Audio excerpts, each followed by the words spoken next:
começar isso na meia hora.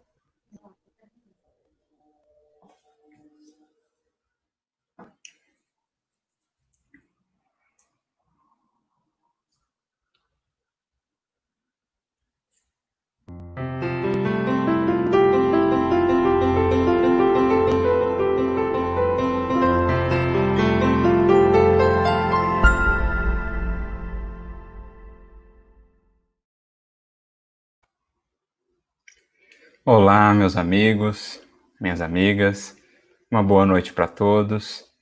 Que a paz de Jesus, nosso divino mestre e amigo, abençoe o coração de cada um de nós. É uma alegria estarmos aqui partilhando esse momento, esse marco aí, né, o primeiro encontro, reunindo os NEPs, os miudinhos, os emeges de todas as partes aí do Brasil, esse encontro em torno do Evangelho. Um encontro de corações que já tem buscado aí gravitar em torno do Evangelho. Então é para nós uma imensa alegria ver companheiros e companheiras de todas as partes do Brasil que têm deixado aqui as suas contribuições valiosas, também aqueles que nos acompanham de fora, né, do exterior, do Brasil inteiro. É um momento precioso, porque nós temos aqui a própria alma do Evangelho, que é cooperação, que é trabalho em equipe.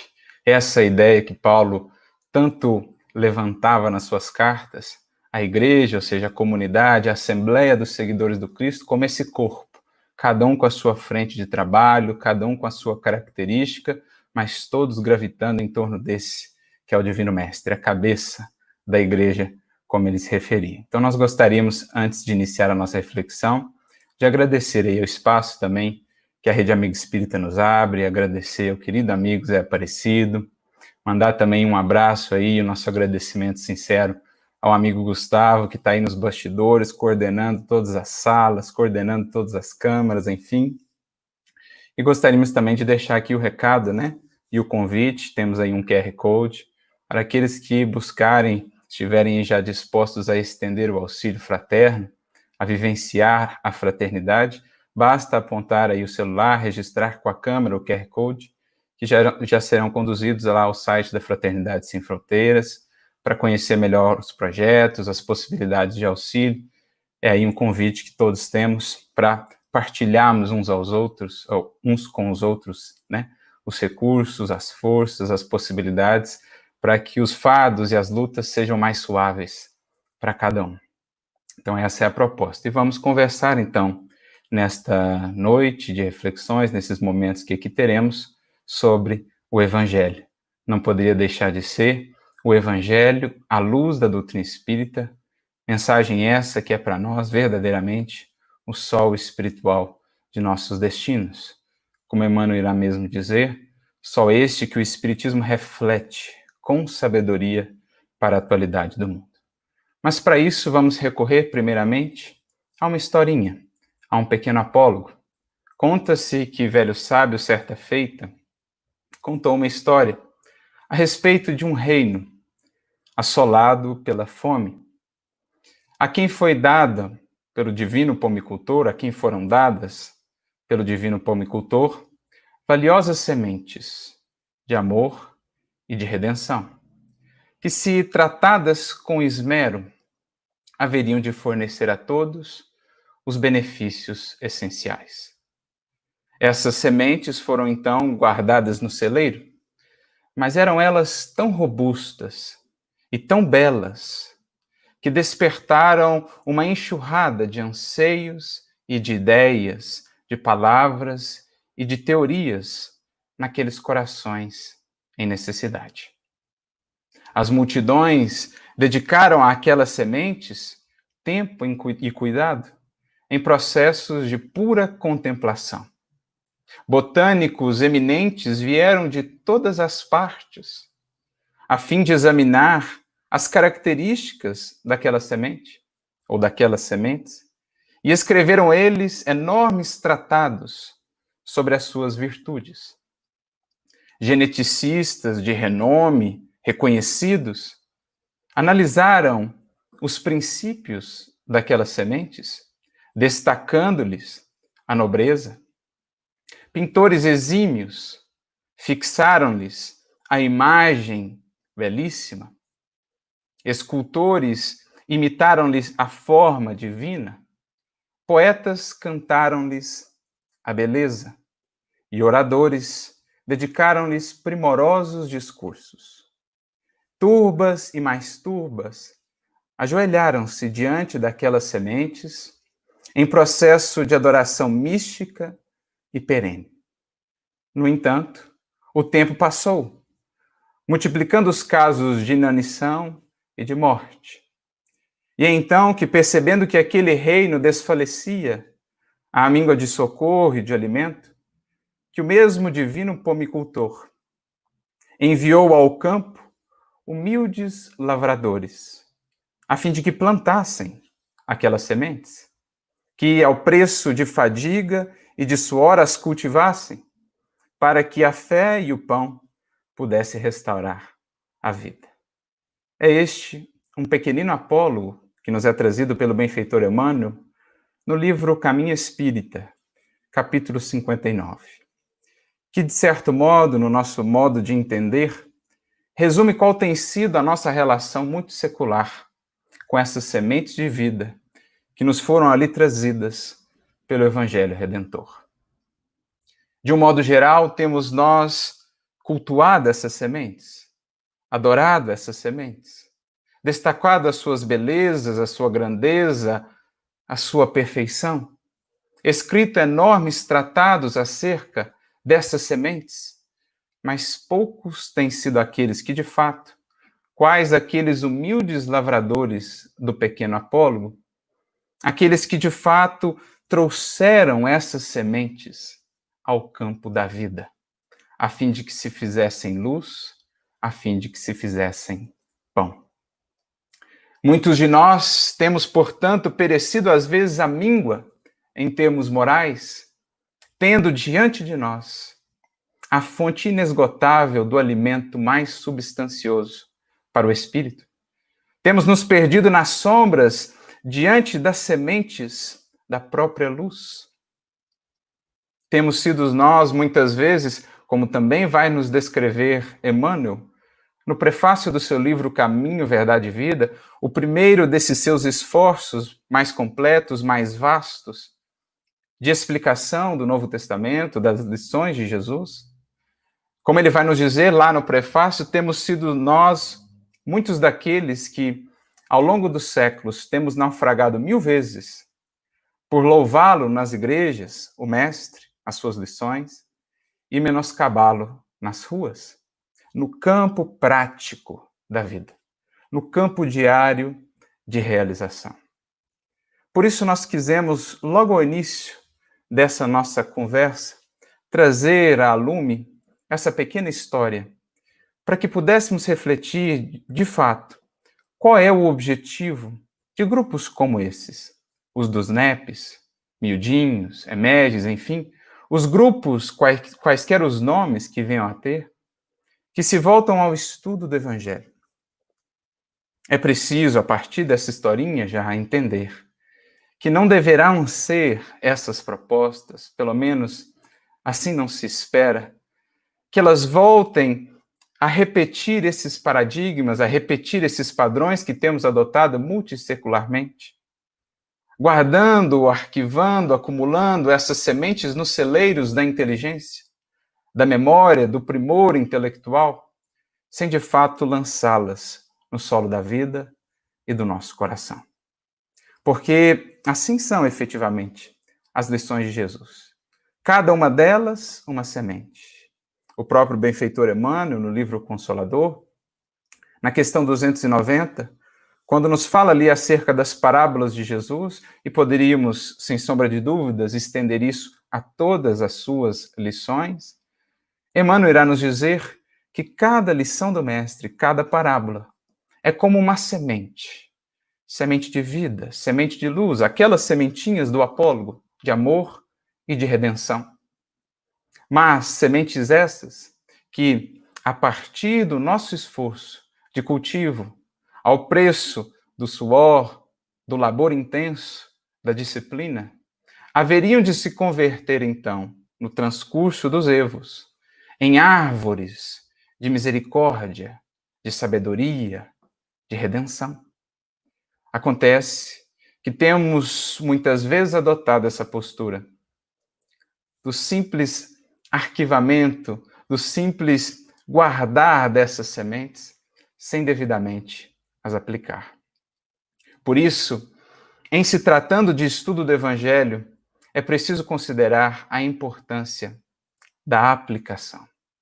Para que não venhamos a repetir no esforço dos NEPs, no esforço do estudo do Evangelho, nas suas mais diversas expressões, esses antigos padrões, muitas vezes desfalecendo a míngua, tendo diante de nós tamanha riqueza. O esforço dos NEPs, o esforço do miudinho, não será apenas o esforço de manipular essas sementes, mas sim o esforço dos lavradores humildes, dispostos pelo suor e muitas vezes pelas lágrimas a arar, com muito empenho, o solo de nossas próprias almas, o solo da vida, para que enfim as possamos lançar e venham elas a se converter em luz, em alimento, no pão, efetivamente, da vida, que possa alimentar não somente a nós, mas a todos aqueles que haverão de usufruir desses benefícios, desses recursos. Manipularemos, sim, os recursos também da inteligência, da fé raciocinada, recorreremos aos recursos preciosos que a codificação nos trouxe. Kardec, juntamente com os espíritos, em nos revelando as leis morais que regem a vida, nos trarão aí essas chaves, essas ferramentas essenciais para que possamos laborar nesse campo da vida, nesse campo, nessa seara do Evangelho. É um esforço de entendimento, é um esforço de razão, é um esforço de pesquisa. Por isso, núcleo de estudos e pesquisas. Mas deve ser para nós, esse esforço, acima de tudo, um esforço do coração. Um esforço daqueles que se aproximam dessas sementes e se propõem não mais apenas a contemplá-las, na sua beleza, na sua grandeza, na sua forma, mas aqueles que querem realmente se nutrir dessas sementes, entendendo que para isso haverão de convertê-las primeiro no fruto, no trigo, a fim de que venham a ser, no forno da vida e das experiências mais difíceis, o pão. A fim de que nós mesmos nos façamos o pão. A fim de que nós mesmos possamos expressar essa luz de que elas, em germe, são portadoras. Isso, em essência, é o estudo do Evangelho à luz da doutrina espírita. É fazer luz. É tornarmos, de fato, filhos da luz, não apenas admiradores dessa luz. É entendermos, sim, a nossa origem luminosa e divina e também a nossa destinação, mas mais do que isso, a partir daí, andarmos com coerência, com reflexão, a partir do que isso descortina para nós, aplicando na vida prática do dia a dia tudo isso que temos recebido. E é nesse sentido que o apóstolo Paulo fala para nós na sua carta aos Efésios, no capítulo 5, versículo 8, uma frase que, de certo modo, sintetiza tudo isso.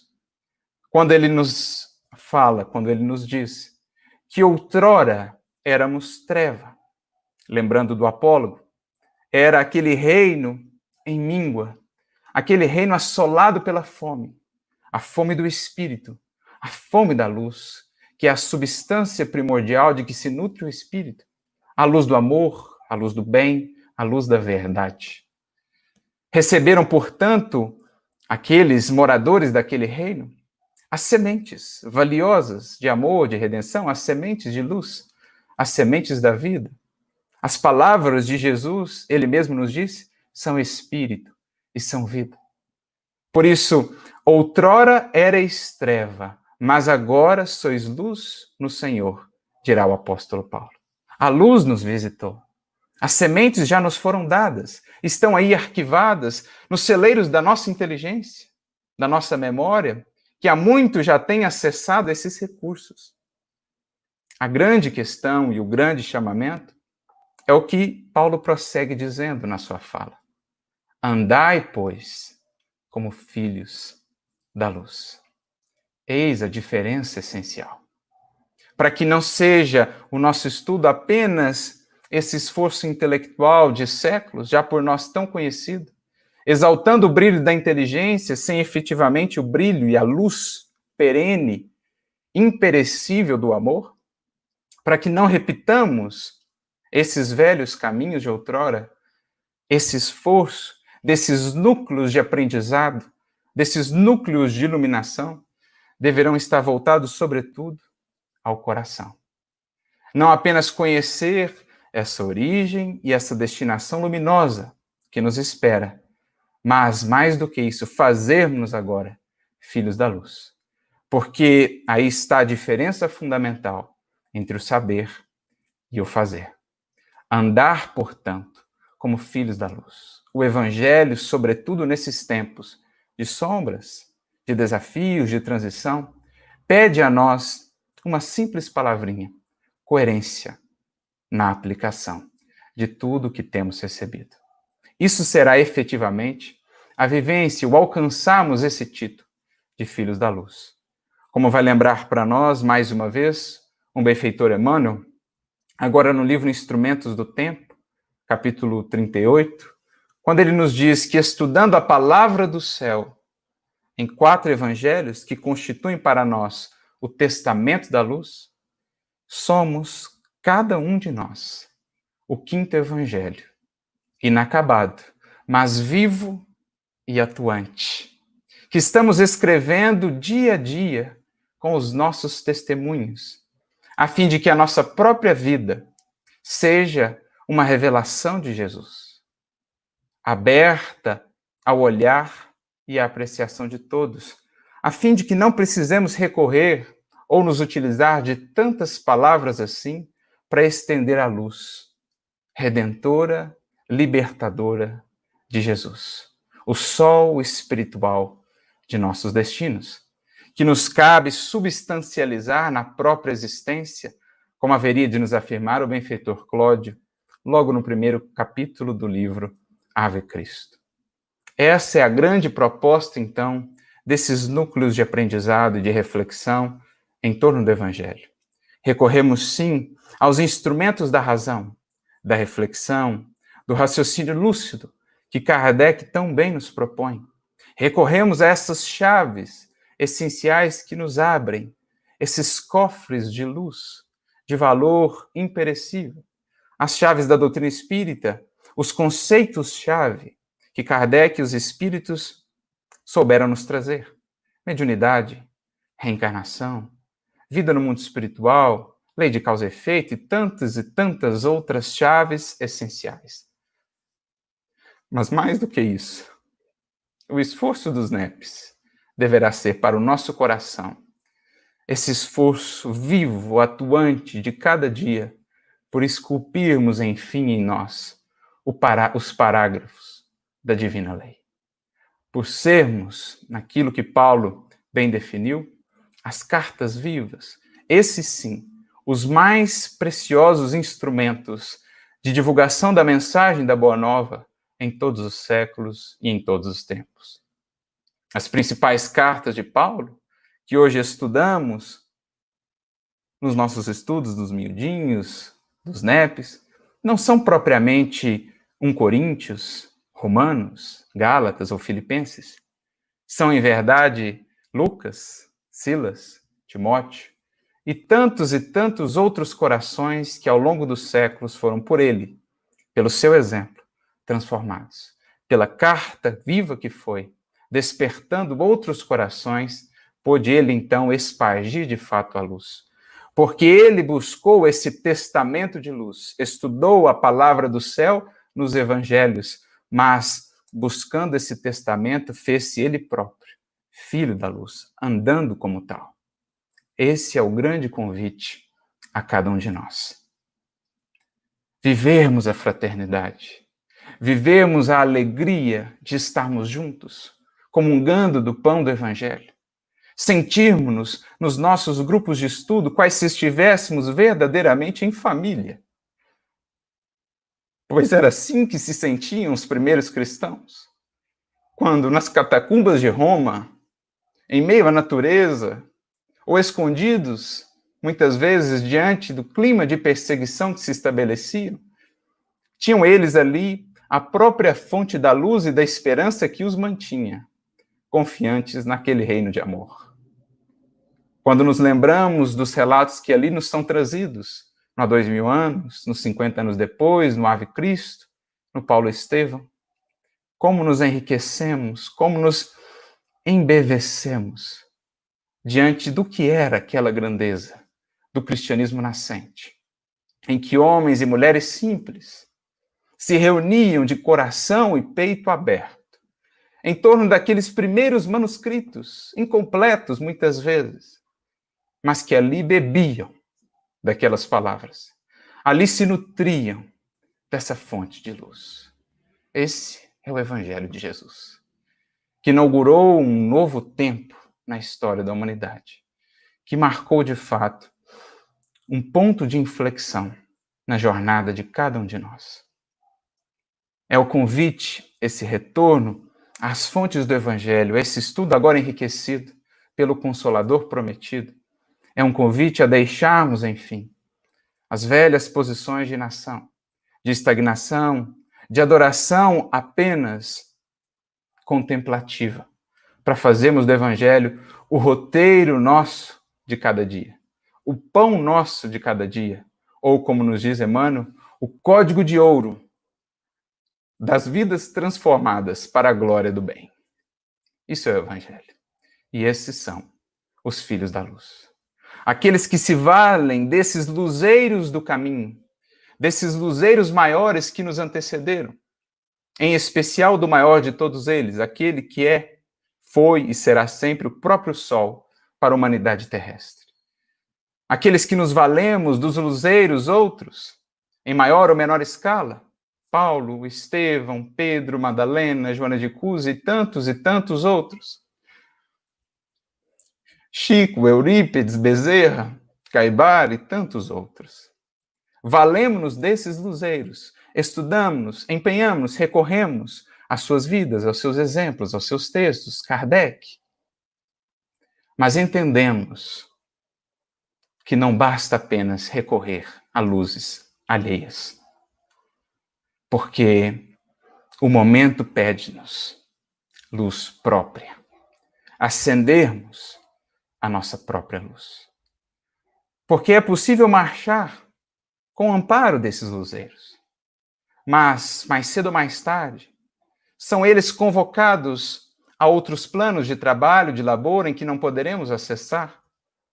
Mais cedo ou mais tarde estaremos nós mesmos, varando os nossos próprios túneis de sombra, de prova e de testemunha, em que seremos então convidados realmente a acessar o que já fizemos dessa semente de luz, o que já acendemos efetivamente em nós da luz que foi recebida.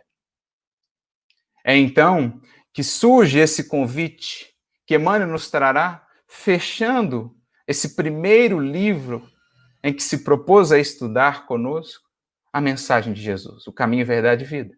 Falamos do prefácio, falamos agora do fim. E não por acaso no fim, no arremate dessa primeira obra, acerca do caminho, da verdade e da vida, de nosso mestre inesquecível, o título do capítulo será Façamos a Nossa Luz. Em que, nos falando desses momentos que ora vivemos, momentos de transição, momentos de desafio, Emmanuel então nos dirá que o chamamento primordial é acendermos luz diante da sombra. E convida-nos ele, vale-te, pois, dos luzeiros do caminho, mas aplica o pavio da boa vontade ao óleo do serviço e da humildade e acende o teu achote para o caminho. Porque se usufruímos as benesses das luzes alheias, se elas nos auxiliam a nos encontrarmos a nós mesmos e a encontrarmos mais ou menos o rumo, ninguém avançará sem a sua própria luz. Ninguém avançará sem acender-se a si mesmo, incendiando-se aí no amor de Jesus, na fidelidade à verdade e à lei divina. Por isso ele nos convida a aplicar o pavio da boa vontade ao óleo do serviço e da humildade, porque a luz embora compartilhada, não pode ser simplesmente mecanicamente transposta de um coração para o outro. Nem mesmo Jesus pode fazer isso por nós. É o que está lá para nós, ensinado na parábola das 10 virgens. Naquelas que não poderiam compartilhar o óleo para acender a candeia com as outras 5, que não haviam preparado o óleo, por quê? Porque a luz, o óleo, vem de cada um.